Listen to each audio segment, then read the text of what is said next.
Hey everybody, welcome to Keep It Real Sports Talk, initial episode.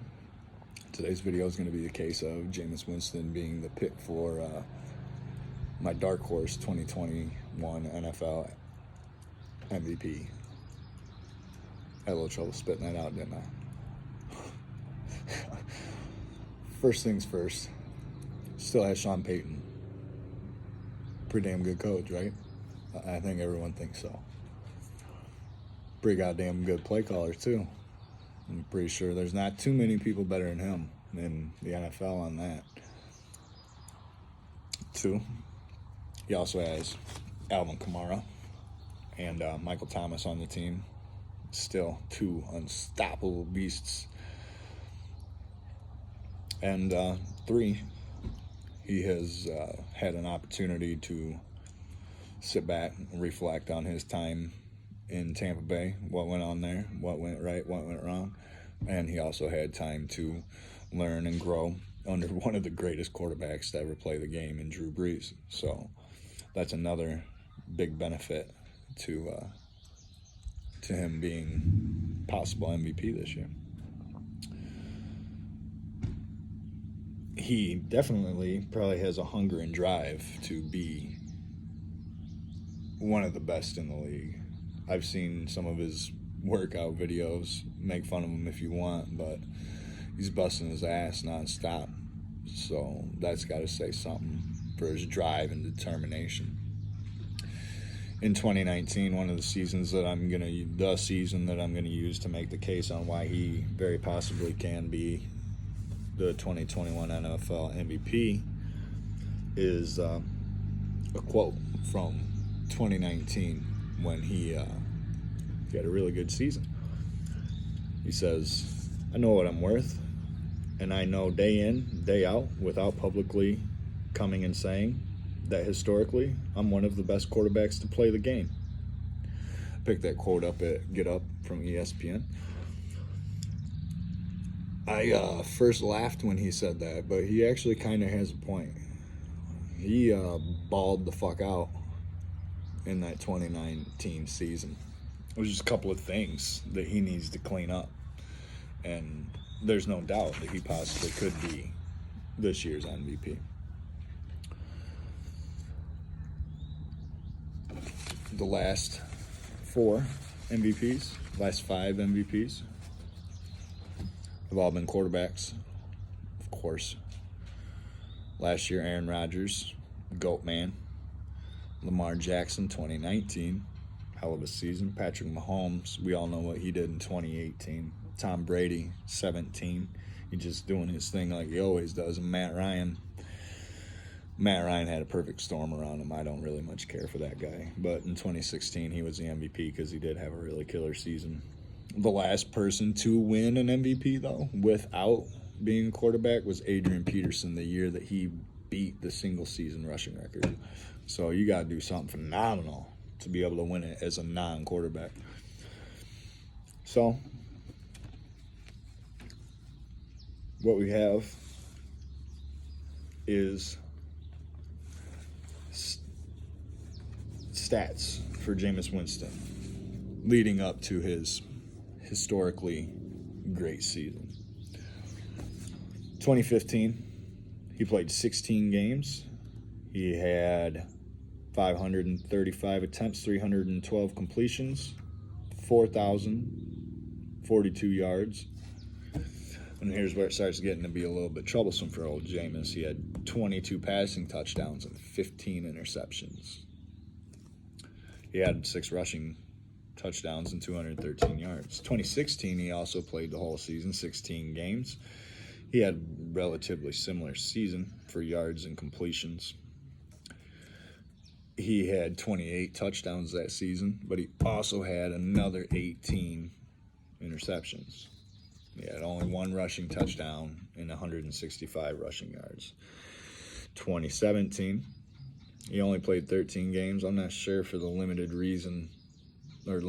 amount of games. I didn't look into that. I really don't care. Not for this argument anyway.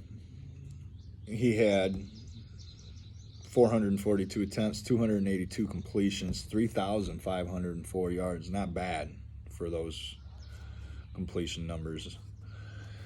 He had 19 passing touchdowns, pretty good, but he also had 11 interceptions, damn near as many as he threw touchdowns. 1 rushing touchdown and 135 rushing yards. 2018, only started 9 games. 378 attempts, 244 completions, 2,992 yards, 19 touchdowns, and again, 14 interceptions, damn near as many as he threw. 1 rushing touchdown, 281. Which, clean up them interceptions, clean up your completion percentage, some damn good seasons. And really, honestly, I've never really been a fan of Jameis Winston until I went to do this video and realized, he's not as trash as what I thought he was. So, we got Aaron Rodgers here.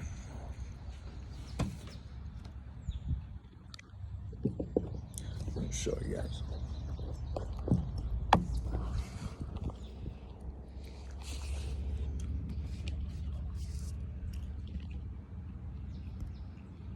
Well, I can't figure out my phone. Some dumb shit sometimes when it comes to stuff like that. So I'll just have to say it. Aaron Rodgers, 2020 NFL MVP season. He started the 16 full games, 526 attempts, 372 completions, 4,299 yards. He had 48 passing touchdowns, 5 interceptions, 3 rushing touchdowns, 149 rushing yards. Lamar Jackson's MVP season, he started 15 games, didn't need the last one. He was so goddamn good. They were so ahead of everybody, they said, screw it, let's rest him. He had 401 attempts, 265 completions, 3,127 yards passing. He had 36 touchdowns, and 6 interceptions. Pretty good. This is bonkers. 7 rushing touchdowns, 1,206 rushing yards.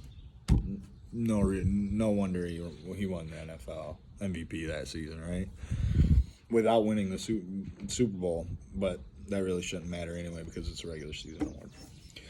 Patrick Mahomes, 2018, he started 16 games, 580 attempts, 383 completions, 5,097 yards. 50 touchdowns, 12 interceptions. Not a bad ratio. 2 rushing touchdowns, 272 rushing yards. Tom Brady, 16 games, 581 attempts, 385 completions, 4,577 yards. He had 32 touchdowns, 8 interceptions. 0 rushing touchdowns. It's Tom Brady. 28 rushing yards. Running for his life that season. Matt Ryan, 2016, Mr. Stud Muffin himself. 16 games started, 534 attempts, 337 completions, 4,944 yards, damn near 5,000 for a season. That's pretty good. He had 38 touchdowns and 7 interceptions, 0 rushing touchdowns, and 117 rushing yards. Now, Jameis's 2019 season is right there with all these guys. It's sick. 16 games started, 662 attempts, 380 completions, 5,109 yards. Clean up that completion percentage, Lord Almighty. I mean, you might be pushing 5,500 yards, Then he has 33 passing touchdowns. It's right there with everybody else. But the kicker is he had 30 interceptions. He's the first 30-30 dude ever in the NFL. 250 rushing yards and a rushing touchdown.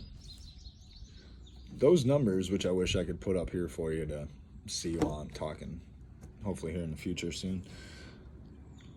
Those numbers are right there. Clean up that goddamn completion percentage. Your fumbles, you lost 5 fumbles at season 2. And clean up your interceptions. Dude, he's gonna be right there. That's no doubt. I mean, on the Saints, like I said, Sean Payton, Alvin Kamara. He's got Michael Thomas. Defense, there's not a bunch of slouches on the defense. They're pretty good. Granted, they're in a really tough division with old Thomas Edward Brady. They're in Tampon Bay. And then, I mean, he's going to have to beat out Matthew Stafford, stud ass, who went out to the Rams and with Sean McVay. Who knows what kind of crazy shit they're going to come up with this season. They got a badass defense, too. So he's got a definite uphill climb. Not going to be easy. That's why it's called the fucking dark horse. But what I gave you, I mean, you see he's got a goddamn chance. Hopefully he's gotten older. He's learned. And, well, hopefully he wins me some money on DraftKings for picking him to win the NFL MVP this season. All right, well, that's all I got for this episode. I hope it wasn't too stupid and lame. Hope you enjoyed it. Hopefully it was informational. If you got any pointers for me to do to make this shit a little bit more enjoyable, please let me know. If you just want to be rude in the comments, that's cool too, because at least you're watching. I don't give a shit. And have a good day. Enjoy the weather. It's beautiful outside, at least here.